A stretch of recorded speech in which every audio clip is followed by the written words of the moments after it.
Muy buenas tardes. Este domingo en las urnas, con el voto unido, los cifuentenses demostraremos una vez más nuestro sentido de pertenencia. Pero no siempre las elecciones fueron así. De ese tema trataremos en la sección de hoy para seguir indagando en nuestra historia, en nuestra cultura, en nuestra tradición, desde dentro.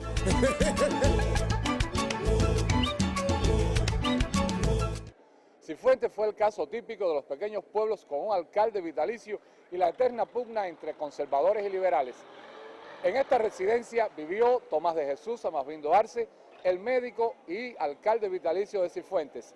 Como médico es bien recordado y así los cifuentenses lo han hecho acreedor de esta placa conmemorativa que allí estaba ubicada. Como político es harina de otro costal. Cambió de partido cuando quiso, traicionó a sus copartidarios, en fin.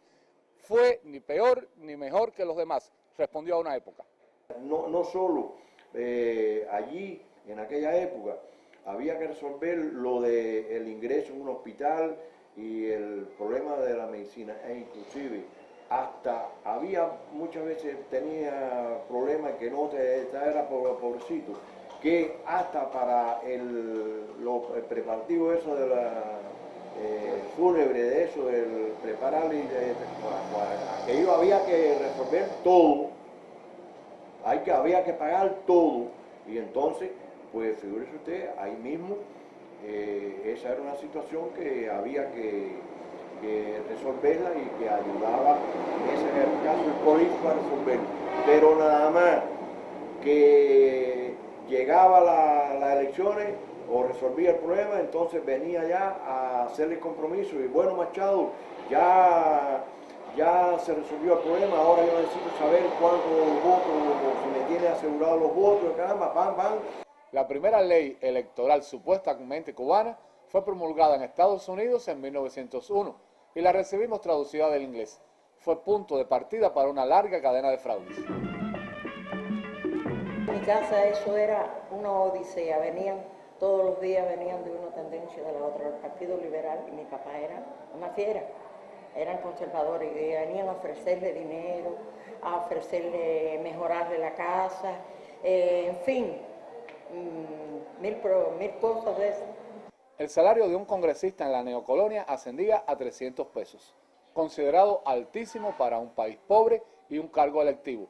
Se convirtió así el salario de los congresistas en la manzana electoral de la discordia. El conservador y el Partido Liberal habían enfrentamientos porque se hacían mítines de ambas partes, mítines de ambas partes y recorridos a caballo, en movilizaciones a caballo, campañas de propaganda en función. Entonces el Partido Liberal con el postulado al frente,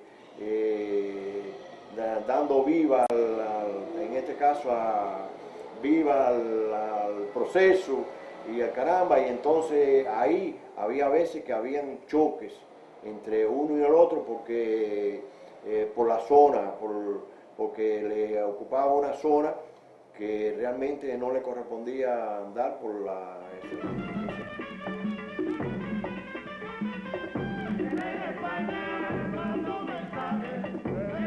Era como una guerra, los guerrilleros se encontraban hasta tiros.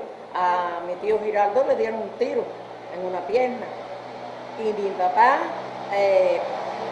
vivíamos custodiándolo, porque en una casita que teníamos en el patio, que se le decía Rancho Valentierra, ¿no? Una casita, ahí teníamos nosotros que esconder a mi papá, porque mi papá parece que era un poco violento, era muy violento y discutía mucho.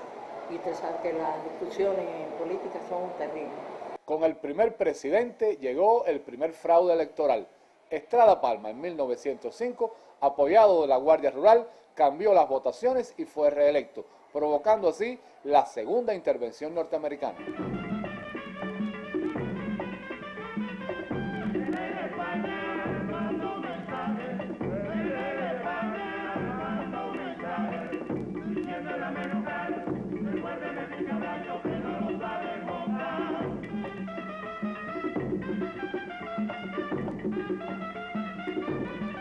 En En 1905, el futuro presidente norteamericano William Taft le preguntó al secretario de Gobernación, Freire de Andrade, acerca de la transparencia de las elecciones, y este respondió: en Cuba jamás podrá haber elecciones sin fraude.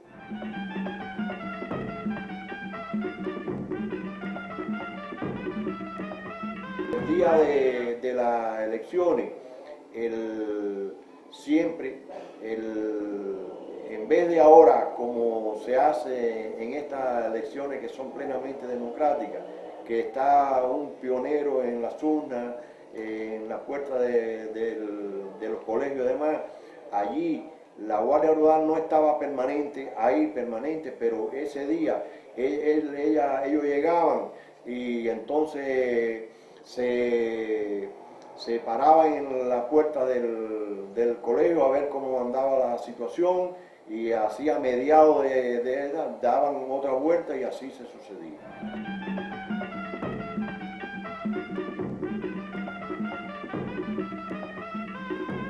Muchachos lo llamaban aparte y le decían obligados que tenían que votar porque porque lo otro, por fulano. El Partido Liberal, que era, vamos a hablar la verdad, era un poquito más fuerte, y entonces y votaban nada más que los hombres, las mujeres no votaban. Entonces el día de las elecciones era terrible eso, los problemas que había. La Guardia Rural, de noche igual. En 1916, cuando Mario García Menocal fue a las elecciones, recibió la infausta noticia de su secretario de Gobernación de que las había perdido. Respondió airado el presidente: la habrás perdido tú. Inmediatamente, con la ayuda de la Guardia Rural, cambió las votaciones y fue reelecto. Ae, la chambelona, ae, la chambelona.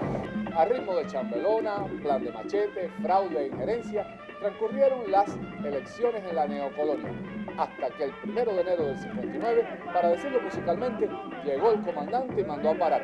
Nos volveremos a ver el domingo en las urnas y dentro de 15 días para seguir ahondando en nuestra historia, en nuestra cultura, en nuestra tradición, desde dentro.